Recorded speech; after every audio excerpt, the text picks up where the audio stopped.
Salut, bienvenue sur ma chaîne. Dans cette vidéo, je vais vous montrer comment faire la pâtisserie parfaite. Selon moi, il n'y a rien de mieux que la pâtisserie. C'est en fait ma faiblesse. J'en oublie tellement, mais je vais vous montrer une petite astuce. Je vais vous montrer deux versions. Maintenant, l'une d'elles s'appelle une pâte brisée et c'est vraiment polyvalent car elle n'est pas nécessairement sucrée. Donc, vous pouvez en fait l'utiliser comme un morceau salé également, comme une quiche ou des tartes ou quoi que ce soit. Et l'autre est une pâte sucrée que je préfère en fait, mais je fais plus technique pour moi. Quoi qu'il en soit, je vais commencer par une pâte brisée. C'est une recette simple, sans besoin de mixeur. Vous pouvez tout faire à la main.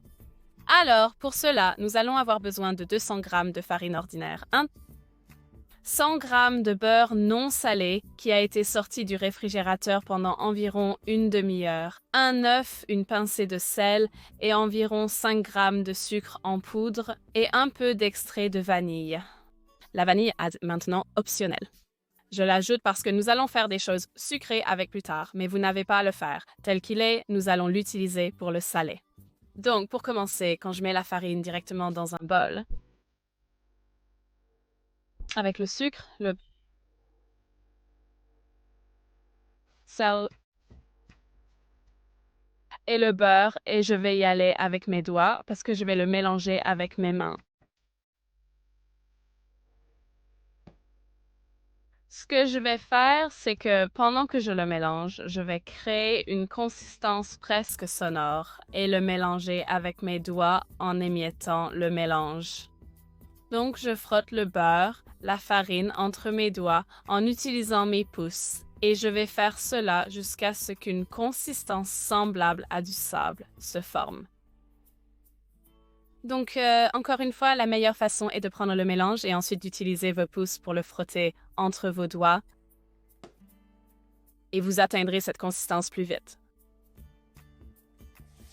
Si le beurre est trop mou, cela deviendrait juste une sorte de désordre. Si c'est trop dur, je pense que c'est impossible.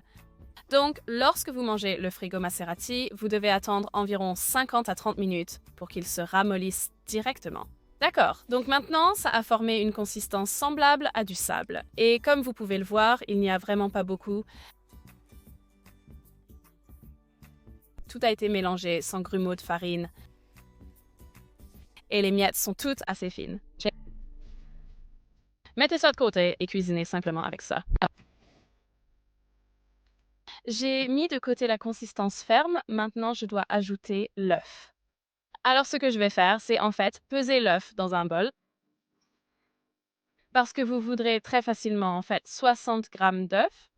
C'est officiellement un gros œuf maintenant, donc un peu gâché. Donc si c'est moins, ajoutez juste un peu d'eau pour atteindre 60 g.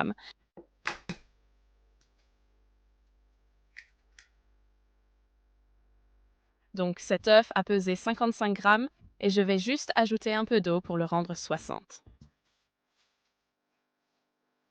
D'accord, donc c'est 60 et maintenant ajoutons mon extrait de vanille. J'utilise donc une pâte pour la vanille car je crois que c'est là que réside la tâche. Je vais mélanger ça avec l'œuf et ceci va ensuite dans le bol de farine et de beurre. Maintenant, il est temps d'obtenir les graines. Vous voulez juste mélanger l'œuf à travers et finalement une pâte se formera. Donc une belle pâte se forme. Et avant de le mettre au réfrigérateur pour refroidir, je vais juste utiliser le toucher de ma main et le pousser le long de la surface et cela assure que tout le beurre est mélangé. Je crois que ce processus s'appelle Fraser dans la pâte. Je vais le faire 6 ou 7 fois, pas plus. Prenez la pâte, je vais la faire au film de chêne car elle doit maintenant se mettre au frigo. Maintenant, je ne vais pas penser que le film de chêne a fait une boule comme ça. Il est en fait étalé en couches à plat. Mettez la pâte dessus et appuyez dessus. Et la raison pour laquelle nous faisons cela est pour qu'elle refroidisse uniformément et qu'elle ait la même température partout. Maintenant, si vous mettez une boule de pâte au frigo, l'intérieur ne sera pas aussi frais que l'extérieur. Donc, si elle est plate comme ça, elle refroidira. Cela ira maintenant au frigo pour environ 20 minutes pour bien refroidir.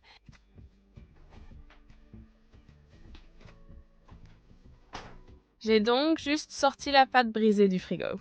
Elle est bien ferme. Je vais juste déballer ça. Et nous allons arrêter lentement de l'étaler. Vous voulez juste le pétrir ensemble et cela assure à nouveau que la température est uniforme dans toute la pâte. Donc juste un pétrissage rapide. Vous ne voulez pas trop le pétrir, sinon le gluten se développe trop et il devient trop dur. Juste un petit tour et formez-le en forme de boule simplement parce que cela facilite beaucoup la vie lorsque vous alignez un tartan rond. Maintenant, ce tartan mesure environ 8 pouces en travers, je crois, et c'est assez de pâte pour ça. Donc avec la farine, plutôt que de la parsemer sur la surface comme ça, parce que vous ne voulez pas avoir de touches de farine, vous voulez la jeter à travers et cela vous donne une couverture très uniforme de farine. Donc c'est un bon conseil pour vous. Ensuite, déposez la pâte, ajoutez un peu de farine dessus et saupoudrez votre rouleau à pâtisserie de farine pour éviter qu'il ne colle à la pâte. Puis commencez à rouler. La meilleure façon de faire cela est de se déplacer en avant et en arrière 5 fois, puis tournez-le. Ainsi, lorsque vous le tournez, essuyez-le également autour de la farine pour qu'il ne colle pas à la surface, car vous ne voulez pas que cela se produise. Et donnez-lui un autre rouleau et tournez-le à nouveau. Vous voulez continuer à faire cela jusqu'à ce qu'une pile plus grande soit formée, donc environ 2 pouces de plus que la boîte réelle, cela convient aussi vraiment.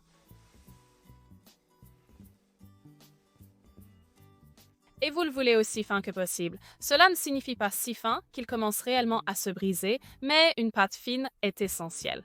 Donc, vous recherchez environ 3 à 4 mm d'épaisseur. Nous ferons juste un dernier rouleau et secouons. Et une façon de vérifier que c'est uniforme aussi est de passer vos doigts et vos pouces sur cette pâte et vous pouvez sentir s'il y a des parties épaisses et cela semble assez uniforme. Donc, vérifiez simplement la taille avec le moule à tarte. C'est bien, je pourrais le rouler un peu plus ici. Vérifiez-le alors. Voilà, donc vous avez ce genre de bord autour du moule à tarte, c'est ce que vous voulez. Maintenant, prenez votre rouleau à pâtisserie et vous voulez rouler la pâte sur le rouleau à pâtisserie, comme ça. Gardez-le là et déplacez le moule à tarte devant la pâte, soulevez la pâte et déroulez-la doucement, de sorte qu'elle retombe sur le moule à tarte.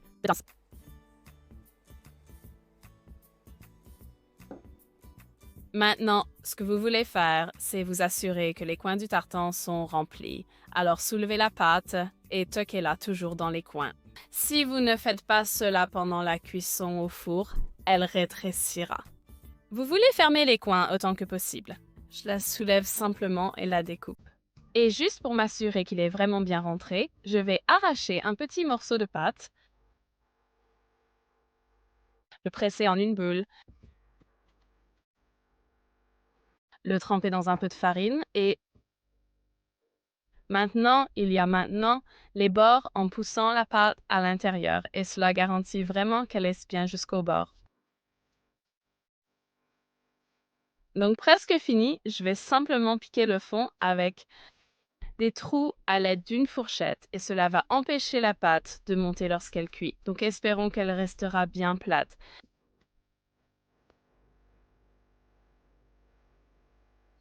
Hey, donc cela signifie que nous retournons au frigo pour encore 10 minutes pour qu'il refroidisse. Dans le tartan avant de le mettre au four.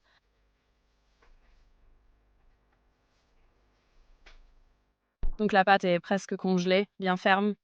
Maintenant, avant de le garnir avec nos haricots de cuisson, nous allons en fait couper tout cet excès de pâte. Cela donne un bord plus net.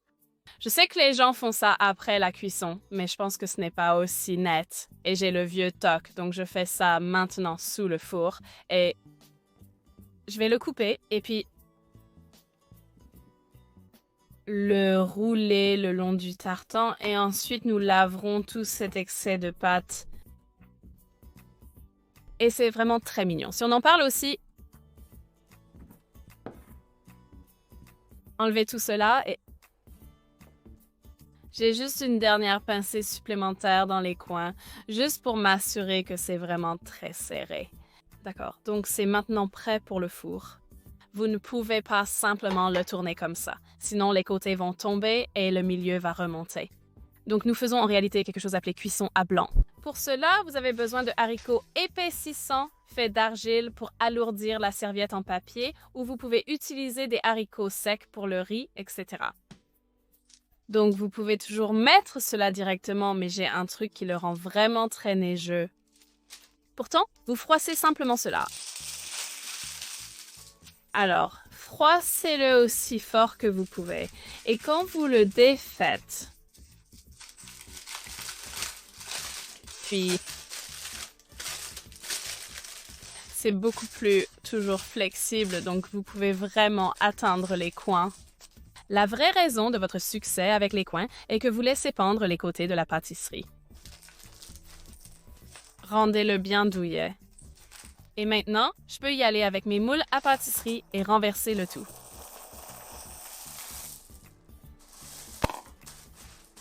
Étalez-les uniformément. C'est tellement bien d'être dans certains ornements.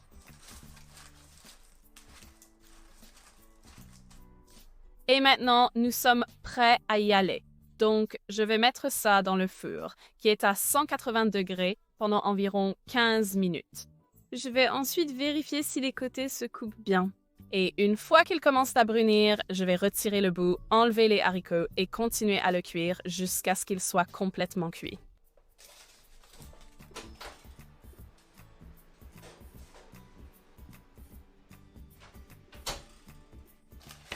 Donc cela a été dans le four pendant environ 15 minutes et j'ai un peu saisi les bords de la tarte en les faisant bien brunir, ce qui signifie qu'il est temps d'enlever les haricots de cuisson.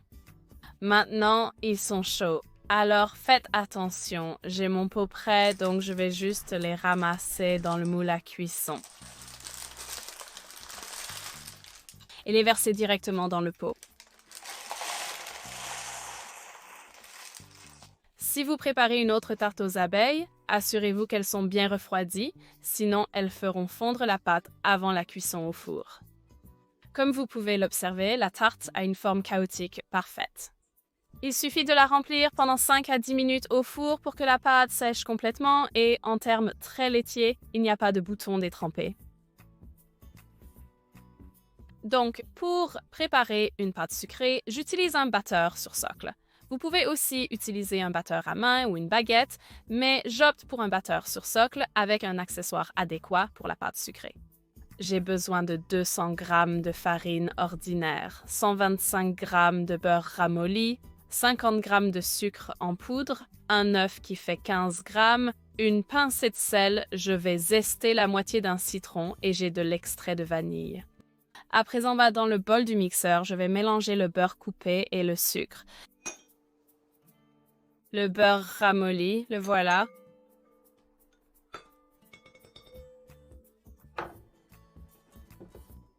Et avec le sucre en poudre. Et je vais mélanger ça rapidement jusqu'à ce que ça devienne léger et moelleux et crémeux.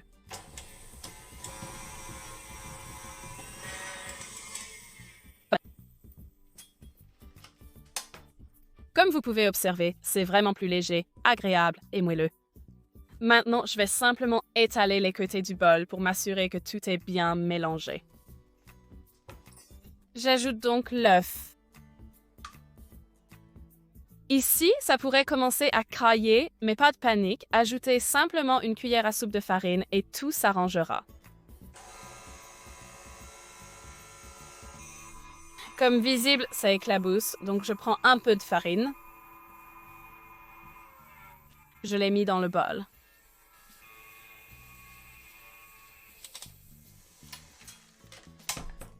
Parfait. Je peux maintenant utiliser le reste de la farine. Le sel. La pâte de vanille, juste pour un petit coup de saveur. Et ensuite le reste de juste une demi-citron. Trouvez ce complément vraiment bon pour toute garniture restante, une pâte sucrée un peu. Alors donnez-lui un dernier mélange. Je vais passer à une vitesse moyenne. Il suffit d'ajuster jusqu'à obtenir la bonne quantité.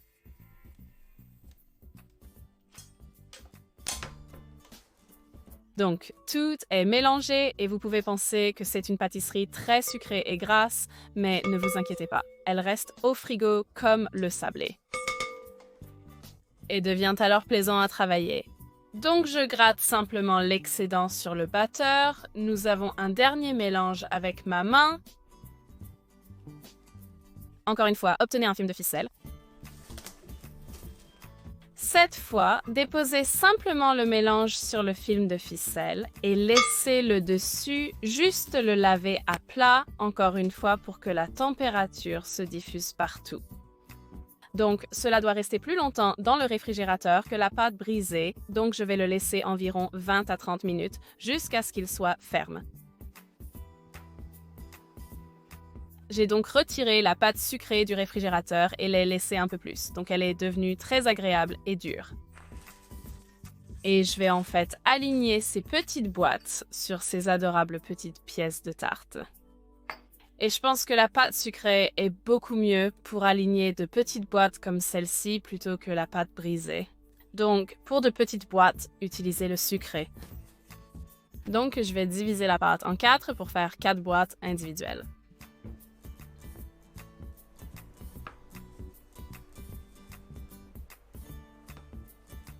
Et je viens de faire une pâte brisée, je vais la pétrir afin que la température soit uniforme et je peux déjà sentir la différence.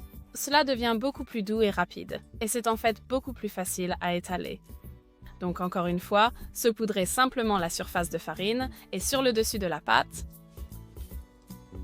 et étalez la pâte. Tournez. Et voyant que c'est beaucoup plus rigide que les pâtes brisées, vous pouvez toujours ajouter de la farine pour vous assurer qu'elle ne colle pas à votre rouleau à pâtisserie. Peu importe la température de la pâte, vous pouvez la retourner. De la farine. Vous pouvez donc réellement étaler cette pâte très finement. Si elle se fissure, vous pouvez simplement la remettre ensemble. Et en fait, il est beaucoup plus facile à façonner aussi, donc il convient d'être attaché au coin comme les petits moules à tarte. Donc je vais faire la même chose que lorsque je fais une arbalète courte, car c'est une petite boîte. Je ne vais pas le mettre sur un rouleau, je vais juste le faire avec mes mains. Je vais simplement déposer la pâte à l'intérieur et ensuite la pousser contre les côtés pour la mettre en place. Vous n'avez pas vraiment aperçu la moitié de la pâte dans la vidéo, mais la garniture noire est visible. C'est bien, vous ne voulez pas qu'elle soit trop mince et se casse. Encore une fois, prenez un peu de la pâte excédentaire, mettez-la dans de la farine et poussez-la simplement vers les coins pour vous assurer qu'elle est complètement éclaboussée là-dedans. Piquez à nouveau la base avec une fourchette pour éviter qu'elle monte. Donc tout est fait, je vais les refroidir au frigo jusqu'à ce que la pâte soit froide, environ 10 minutes. Nous allons préchauffer le four à 180 degrés Celsius, prêt pour que le toast soit cuit. De plus, si vous avez de la pâte restante comme celle-ci, vous pouvez la réunir, y ajouter quelque chose, l'emballer dans du film alimentaire et l'utiliser plus tard. On ne peut pas faire ça avec la pâte brisée car elle durcit trop, mais c'est bien de réutiliser la pâte sucrée.